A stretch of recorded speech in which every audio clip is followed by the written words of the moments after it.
Let me show y'all some of the crime that I've been seeing out here in the streets. It's crazy, bro.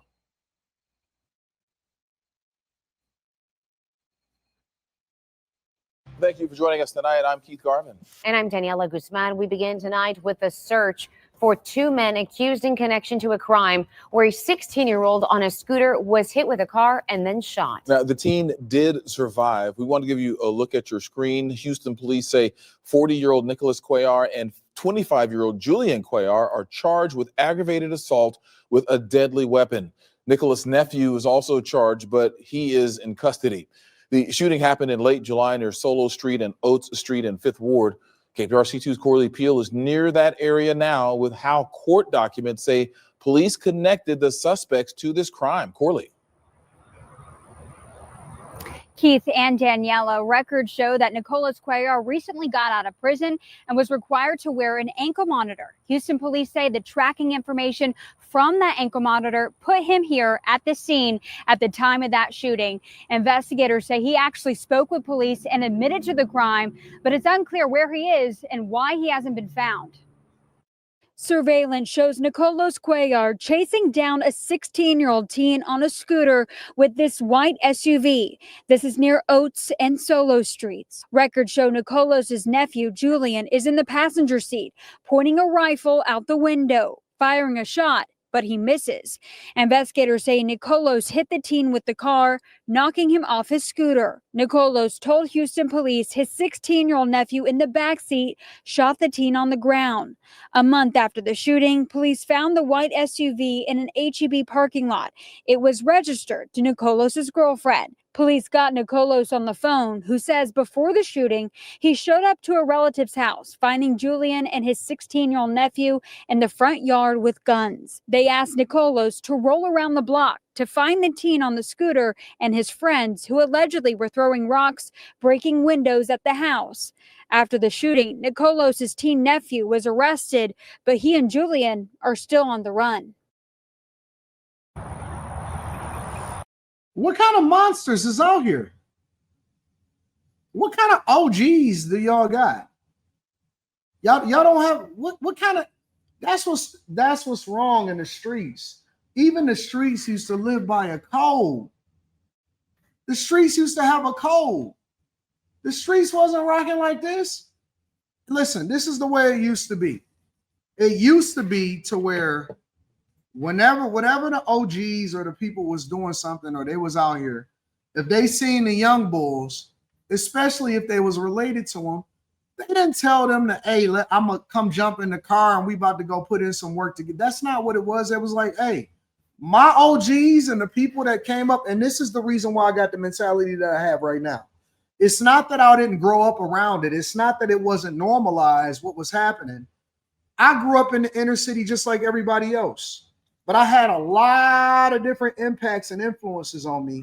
Some from my father, some from my family, some from the church, and then some from the streets. But here was the streets. The streets, when they seen that you was a young bull and you had potential and all of this stuff, they told us to stay out the streets. Hey, man, what you got going on? Hey, how you doing in school? Hey, bro, stay in school, man. You don't want to end up out here on these streets or whatever, so on and so forth. That's what our OGs told us.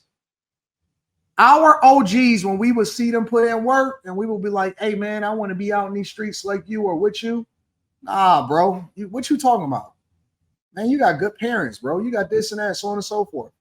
And they knew that they was going to die. They knew that they was going to go to jail. They knew that they wasn't going to never be nothing.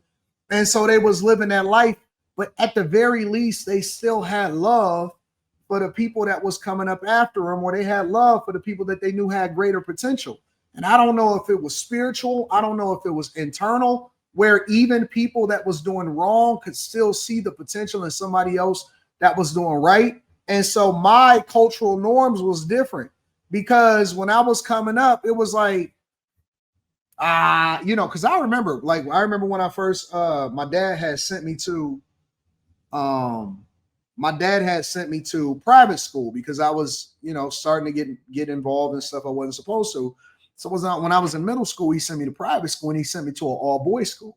And so the running joke on me at the time as it ain't no holes in there. You got to focus on all of them hard legs and all of that stuff, right?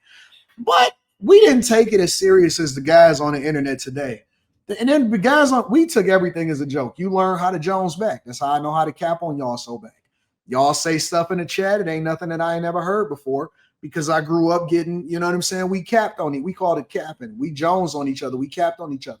So you had to have strong comebacks. And so, yeah, that's all right. But as soon as I got home after hanging with the boys, you know, I was charged up. So I made sure I finger banged your chick. So you always came back with a joke. You know what I'm saying? And so that's how we was tough. We wasn't sensitive like the guys that be in my chat today. The guys that's in the chat today, they uber sensitive, they uber feminine, they ready to crash out if somebody say yo mama, mama.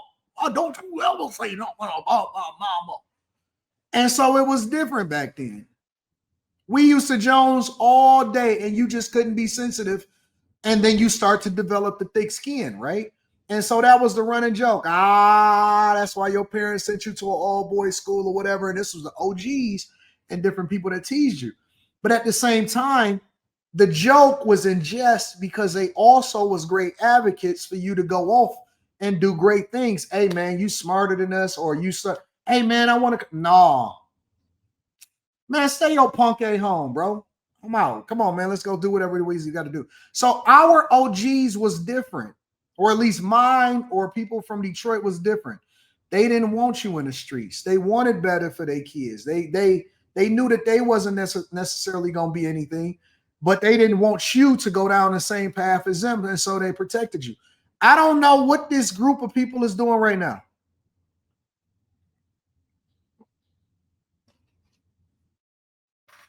I don't know what's going on in the streets.